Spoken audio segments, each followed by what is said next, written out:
Hi, I'm Dr. Albert Malvehy of East Bay Vein Specialist, also known as Dr. Vein Eraser.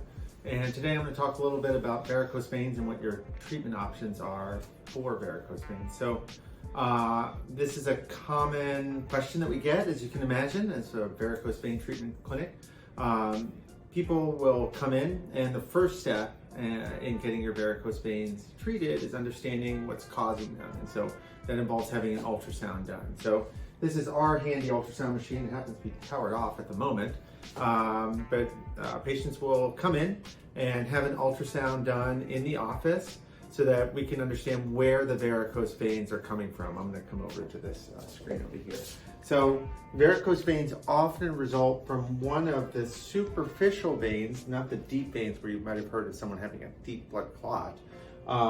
From having these veins that are a little bit closer to the skin surface. They're called saphenous veins that aren't functioning properly, and we need to understand exactly which one is not functioning so we can treat them. The body is compensated for veins that aren't working long before people have shown up to our front door. And so my work as a vein doctor is very simple. Stop the backwards flow, or stop the bad veins from working at all, and let the other ones work in peace.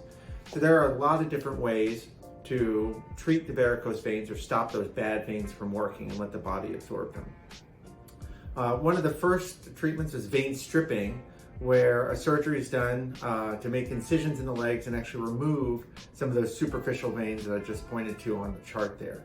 That was done generally in an operating room, generally under general anesthesia, so the person's fully asleep, and the veins are physically removed from the body using incisions.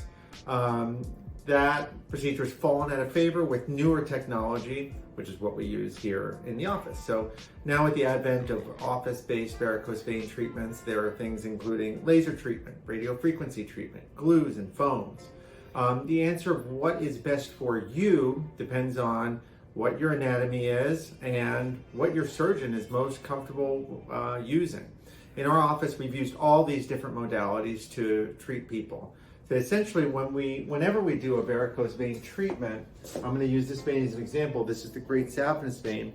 Most of the treatment is actually targeted at treating this root vein here, this saphenous vein, or also I called it a superficial vein a moment ago, of getting it to stop working. And one of the ways that can be done is we can place a little thin laser into the vein and cauterize it or burn it. Burning it can also be done with something called a radiofrequency catheter, or RF technology. Glue can be placed in here, just like super glue. So a small IV or catheter can be placed in here, and this vein can be plugged up with a glue that seems like super glue. That's called VenaSeal. Finally, foams, like Varithena is a brand name foam, is an injection where a medication is injected in there. It sort of looks like shaving cream when it's injected, and it causes the veins to dry out. So you can come on over here.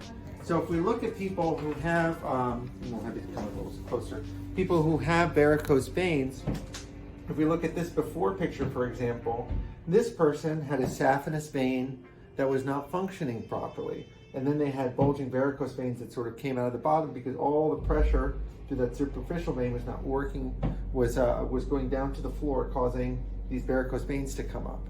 Okay, so this person had a laser treatment done through the thigh, through the part that actually looks normal, but that's where the root of the problem was, and we saw that on ultrasound. And then also a little bit of foam injected here. This is then 3 or 4 months later after those veins have dried up. So in terms of varicose veins treatment options, there are older surgical treatment options. We don't really use those anymore. Everything is now done in the office, and the most common ones are laser, radiofrequency, glues, and foams. All right, tune in for another topic some other day. See you next time.